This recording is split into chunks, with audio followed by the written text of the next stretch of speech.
The Israeli army, also known as the IDF, is escalating its military campaign in Gaza. Tens of thousands of reservists are being called up. This mobilization signals a significant expansion of the ongoing conflict. The IDF aims to retrieve hostages held by Hamas.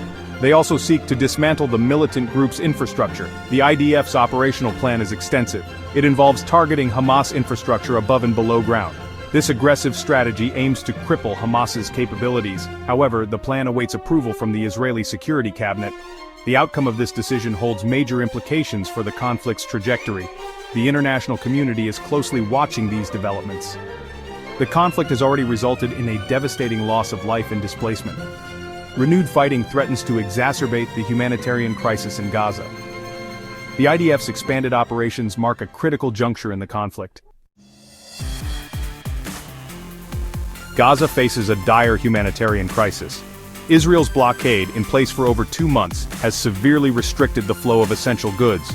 Food, water, and medicine are in critically short supply. Aid agencies are struggling to provide relief to the beleaguered population. The situation is particularly dire for vulnerable groups, including children and the elderly. The hostage situation remains unresolved. Hamas continues to hold 59 hostages, with 24 believed to be alive.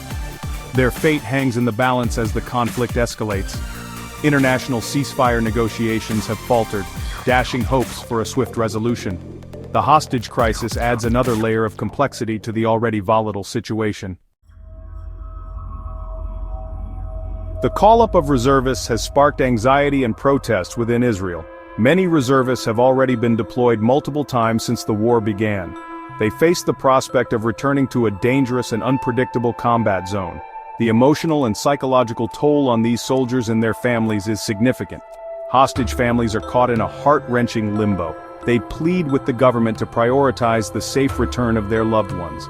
Some families believe that direct negotiations with Hamas offer the only viable path to securing the release of those still alive.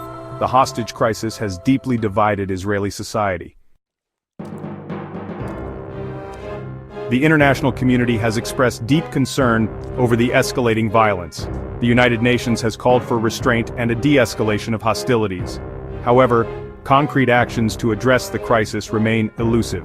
The conflict has strained relations between Israel and some of its key allies. Prime Minister Netanyahu faces mounting pressure both domestically and internationally. Critics accuse him of prioritizing political interests over peace efforts. They argue that his policies have only served to prolong the conflict. Netanyahu defends his handling of the crisis, asserting that Israel is committed to protecting its citizens from terrorism. The international community continues to grapple with how to effectively engage with the conflict. Source: BBC.